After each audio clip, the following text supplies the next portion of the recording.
कार्तिक मास के शुक्ल पक्ष की एकादशी को देव उठनी एकादशी के नाम से जाना जाता है तथा इस एकादशी को देव प्रबोधनी एकादशी, देवोत्थान एकादशी, तुलसी विवाह, कार्तिक एकादशी के नाम से भी जाना जाता है। इस बार एकादशी तिथि का प्रारंभ 1 नवंबर 2025 शनिवार की सुबह 9:12 से हो जाएगा, जो कि 2 नवंबर 2025 की सुबह 7:32 पर एकादशी तिथि समाप्त हो जाएगी। सभी भक्तजनों, माताओं, बहनों एवं वैष्णव जनों, स्मार्त जनों और अन्य संप्रदायों को मानने वाले भक्तजनों को सूर्योदय व्यापिनी द्वादशी युक्त शुद्ध हरिवासर एकादशी का जो व्रत है वो 2 नवंबर 2025 रविवार को ही करना है। एवं इस एकादशी व्रत का पारना यानी व्रत खोलने का जो दिन रहेगा, व्रत खोलने का समय रहेगा वो 3 नवंबर 2025 सोमवार की सुबह 6:51 से लेकर के 8:51 तक एकादशी व्रत को खोल लेना चाहिए।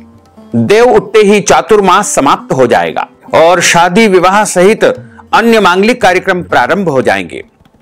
देव उठनी एकादशी के दिन तुलसी विवाह का आयोजन किया जाता है। इस बार तुलसी विवाह का जो आयोजन है वो 1 नवंबर 2025 शनिवार की शाम को संपन्न होगा। चूंकि प्रदोष काल में सायंकालीन वेला में गोधूली वेला में तुलसी विवाह का आयोजन होता है, इसलिए तुलसी विवाह यदि आपको करना है या फिर देव उठनी एकादशी का कोई उत्सव मनाना है तो आप 1 नवंबर 2025 शनिवार को उत्सव आदि मनाएंगे तथा दशमी तिथि के सभी नियमों का पालन भी आपको 1 नवंबर 2025 शनिवार को करना है और एकादशी का व्रत 2 नवंबर 2025 को करना है तथा व्रत का पारना यानी व्रत खोलने का जो समय है, दिन है वो 3 नवंबर 2025 सोमवार यानी प्रदोष के दिन सुबह 6:51 से लेकर के 8:51 तक आपको करना चाहिए। विष्णु एकादशी गीता तुलसी विप्रोधे नवः असारे दुर्ग संसारे षटपदी मुक्तिदायिनी।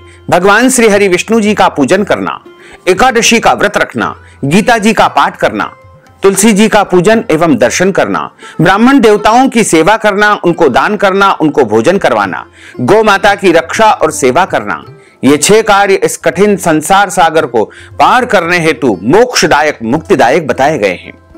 पूरे एक वर्ष में 24 एकादशी आती है, लेकिन जिस साल अधिक मास या पुरुषोत्तम मास आता है उस साल 2 एकादशी अधिक होती है। कुल मिलाकर के उस वर्ष 26 एकादशी आती है। प्रत्येक महीने में 2 बार एकादशी आती है, एक कृष्ण पक्ष में, दूसरी शुक्ल पक्ष में। दोनों ही एकादशियों का भिन्न भिन्न महत्व हमारे धर्म ग्रंथों तथा पुराणों में बताया हुआ है।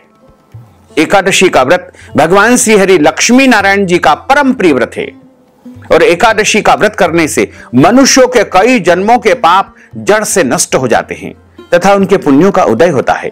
जब मनुष्य के जन्म जन्मांतर के पाप नष्ट हो जाते हैं तभी उन्हें सांसारिक एवं भौतिक सुखों की प्राप्ति होती है। जो भक्तजन, माताएं, बहनें एकादशी का व्रत करते हैं उनको अपने जीवन काल में कम से कम एक बार एकादशी व्रत का उद्यापन अवश्य करना चाहिए या ब्राह्मण देवता के माध्यम से करवाना चाहिए, क्योंकि एकादशी का जब हम उद्यापन करते हैं तो एकादशी का जो हमने व्रत किया है या पुण्य प्राप्त किया है वो हम प्रभु को समर्पित करते हैं और उनके माध्यम से हमें कृपा और आशीर्वाद प्राप्त होता है। जो भक्तजन एकादशी का व्रत करते हैं उनको दशमी तिथि से लेकर के द्वादशी तक कुछ महत्वपूर्ण नियमों का पालन अनिवार्य रूप से करना चाहिए। दशमी के दिन एक समय शुद्ध एवं सात्विक भोजन करें। इस दिन चावल, शहद, लहसुन, प्याज, मांस, मदिरा, मसूर की दाल, कटहल की सब्जी का उपयोग नहीं करना चाहिए। दशमी के दिन पराय अन्न अर्थात दूसरे के घर का भोजन नहीं करना चाहिए। ब्रह्मचर्य व्रत का पालन करना चाहिए। एकादशी के दिन सुबह जल्दी उठ करके स्नान करके पूजा अर्चना करके एकादशी व्रत का संकल्प धारण करना चाहिए। पद्म पुराण के उत्तरखंड के अध्याय 64 में श्लोक नंबर 34 में लिखा हुआ है, एकादश्याम निराहार स्थित्वाहम परेहनि भोक्ष्यामि पुंडरीकाक्ष शरणम में भवाच्युत। हे कमल नयन, हे वासुदेव, हे अच्युत, हे जनार्दन, मैं एकादशी के दिन निराहार रहकर अगले दिन ही भोजन करूंगा। इस प्रकार यदि आप बोल देंगे तो भी आपका संकल्प हो जाएगा और यदि आपके घर में संकल्प करने की व्यवस्था है तो शुद्ध घी का या तिल के तेल का दीपक जला करके अपने देवघर में, पूजा घर में या पूर्व दिशा की तरफ आसन पर बैठ करके एक जल का पात्र सामने रखे। पूजा की थाली में जव, तिल, कंकु और चंदन रख करके, तुलसी जी के पत्ते, पीला पुष्प, कुछ दक्षिणा, सुपारी रख करके संकल्प आपको करना चाहिए। संकल्प के समय हाथ की मुद्रा को इस प्रकार रखे और हाथ में जल, तुलसी जी का पत्ता, सुपारी, दक्षिणा, गंध, अक्षत, जव, तिल रख करके आपको बोलना है ओम विष्णवे नमः, ओम विष्णवे नमः, ओम विष्णवे नमः। ओम तिथिर विष्णु स्थावारो नक्षत्रम विष्णुरेव च योगश्च करणम विष्णु सर्वम विष्णुमयम जगत। ओम विष्णुर विष्णु विष्णु श्रीमद् भगवतो महापुरुषस्य विष्णुर आज्ञया प्रवर्तमानस्य अद्य श्री ब्रह्मणोन्हि द्वितीय प्रार्धे श्री श्वेतवाराह कल्पे वैवस्वतमन्त्रे अष्टाविंशतितमे कलियुगे कलि प्रथम चरणे भूर्लोके भारतवर्षे भरतखंडे जम्बूद्वीपे आर्यावर्तांतर्गत ब्रह्मवर्तेक देशे अवंतिकायां विशालाक्षेत्रे महाकालवने हरसिद्धि पीठे क्षिप्रा तटे बौद्धावतारे संवत 2082 मासानाम उत्तमे मासे कार्तिक मासे शुभैः शुक्ल पक्षैः एकादश्यायाम तदुपरांत द्वादश्यायाम पुण्यतिथियोः रविवासरान्वितायाम पूर्वा भाद्रपद दिवस नक्षत्रैः कुंभ राशि स्थिते तदुपरांत मीन राशि स्थिते श्री चंद्रैः कर्क राशि स्थिते श्री देवराज गुरु तुला राशि स्थिते श्री सूर्ये शेषेषु ग्रहेषु यथा यथम राशि स्थान स्थितसु एवं ग्रह गुण गण विशेषण विशिष्टायाम शुभ पुण्य तिथौ। बोलिएगा मम आत्मनः, अपने नाम और गोत्र का उच्चारण करिएगा।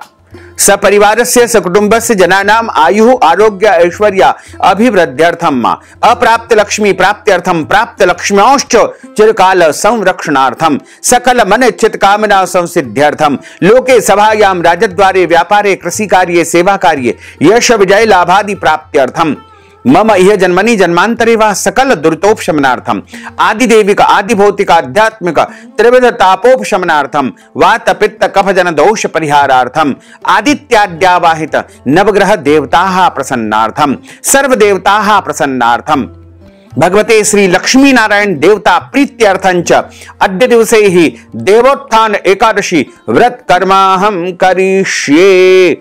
इस प्रकार संकल्प प्रभु को आप समर्पित कर दीजिएगा तथा हाथ जोड़ करके उनसे प्रार्थना करें, निवेदन करें कि हे दीन बंधु, हे दीनानाथ, हे करुणा निधान, आज मैं एकादशी का व्रत करने जा रहा हूं या करने जा रही हूं। मेरे द्वारा जाने में अनजाने में कोई भी त्रुटि हो जाए, गलती हो जाए तो मुझे क्षमा आप प्रदान करना और सभी नियमों का पालन करते हुए पूरे विधि विधान से एकादशी व्रत रखने का मैं प्रयास करूंगा या करूंगी। इस प्रकार संकल्प करने के बाद सूर्य भगवान को अर्घ्य प्रदान करें, माता पिता को प्रणाम करें, तुलसी जी का पूजन अर्चन करें। तुलसी विवाह का इस दिन आयोजन होता है। भगवान तुलसी जी के साथ में जो है इस दिन पाणी ग्रहण संस्कार करते हैं। भगवान शालिग्राम और माता तुलसी जी का विवाह संपादित किया जाता है। क्योंकि सायंकाल व्यापिनी जो एकादशी है वो 1 नवंबर 2025 शनिवार को है, इसलिए सायंकाल के समय तुलसी विवाह संपन्न करें और देव को उठाएं, भगवान को उठाएं। गन्ने का मंडप बना करके तुलसी जी के पौधे के समीप में भगवान शालिग्राम की स्थापना की जाती है और उनको विधिवत गठबंधन किया जाता है। हल्दी और अन्य वस्तुएं उनको समर्पित की जाती है। क्योंकि भगवान नारायण को अक्षत नहीं चढ़ाए जाते हैं, इसलिए जौ या तिल के अक्षत आप अर्पण करें, पीले पुष्प चढ़ाएं, मिठाई, फल, फूल इत्यादि वस्तु अर्पण करें और उनका विवाह संपन्न करें तथा ढोल नगाड़े बजाएं। जिस प्रकार हम अपनी बेटी का विवाह करते हैं, कन्यादान करते हैं, उसी प्रकार हमको माता तुलसी जी का अच्छी प्रकार से विवाह संपन्न करना चाहिए या करवाना चाहिए। यदि आप हमारे माध्यम से भी तुलसी जी का विवाह भगवान शालिग्राम जी के साथ में संपन्न करवाना चाहते हैं तो इस हेतु आप अपना नाम और गोत्र भेजें, हम आपके नाम से भी तुलसी जी का विवाह संपन्न कर देंगे। गौ माता का पूजन करें तथा किसी को भी एकादशी के दिन अन्न नहीं खाना चाहिए, केवल और केवल फलाहार करें। क्योंकि 1 तारीख को दशमी युक्त एकादशी है, इसलिए उस दिन आप भोजन कर सकते हैं, कोई मनाही नहीं है। दशमी तिथि के नियमों का पालन भी आपको उसी दिन करना है। लेकिन 2 तारीख को यानी रविवार के दिन जब एकादशी का व्रत रखे तो उस दिन केवल फलाहार करे। फलाहार फल और गाय का दूध माने गए हैं तथा अन्य जो भी शुद्ध सात्विक फलाहार है उसका उपयोग करना चाहिए। झूठ न बोले, क्रोध न करे, लड़ाई झगड़ा एवं वाद विवाद बिल्कुल न करे। ब्रह्मचर्य व्रत का पालन करना चाहिए। दाढ़ी कटिंग शेविंग नहीं करवाना चाहिए, नाखून नहीं काटना चाहिए। किसी भी प्राणी का, मनुष्य का अपमान या अनादर बिल्कुल न करे। दिन में सोना नहीं चाहिए, रात्रि में जागरण करे और जितना हो सके जागरण करे। पूजन पाठ करके ब्राह्मण देवता के मुख से ही एकादशी व्रत कथा सुनना चाहिए। कथा सुनने के बाद ब्राह्मण देवता को यथाशक्ति दक्षिणा भी प्रदान करें। और इस प्रकार आप एकादशी का व्रत करेंगे तो निश्चय ही आपको भगवान लक्ष्मी नारायण जी की कृपा और उनका आशीर्वाद प्राप्त होगा। इस बार देवउठनी एकादशी का जो व्रत है वो 2 नवंबर 2025 को संपन्न होगा और व्रत का पारणा 3 नवंबर 2025 सोमवार की सुबह 6:51 से लेकर के 8:51 तक आपको कर लेना चाहिए। तो भक्तजनों, माताओं बहनों, यदि आप हमारे माध्यम से एकादशी व्रत का उद्यापन करवाना चाहते हैं तो आप अपना नाम और गोत्र भेज करके हमसे संपर्क करें। आपके नाम से हम एकादशी व्रत का उद्यापन संपन्न करेंगे। साथ ही यदि आप देवउठनी एकादशी के निमित्त तुलसी विवाह संपन्न करवाना चाहते हैं, कोई भी पूजन पाठ अनुष्ठान करवाना चाहते हैं, तो इस हेतु आप हमसे संपर्क करें और अपना नाम और गोत्र तथा हमें व्हाट्सएप के माध्यम से भेजें तथा कथा हेतु नगद धनराशि हमारे गूगल पे, फोन पे, पेटीएम नंबर, अकाउंट नंबर के माध्यम से भेज करके देवउठनी एकादशी का संपूर्ण पुण्य लाभ प्राप्त कर सकते हैं। साथ ही आप सभी से अनुरोध है कि हमारे इस ज्ञानवर्धक वीडियो को अधिक से अधिक लोगों को शेयर करिएगा, लाइक करिएगा, कमेंट करिएगा और यदि अभी तक आपने सब्सक्राइब नहीं किया है तो अभी और इसी समय सब्सक्राइब कर लीजिए ताकि इसी प्रकार की ज्ञानवर्धक वीडियो आपको सबसे पहले प्राप्त हो सके। आपको और आपके पूरे परिवार को सादर जय श्री कृष्ण, सादर धन्यवाद।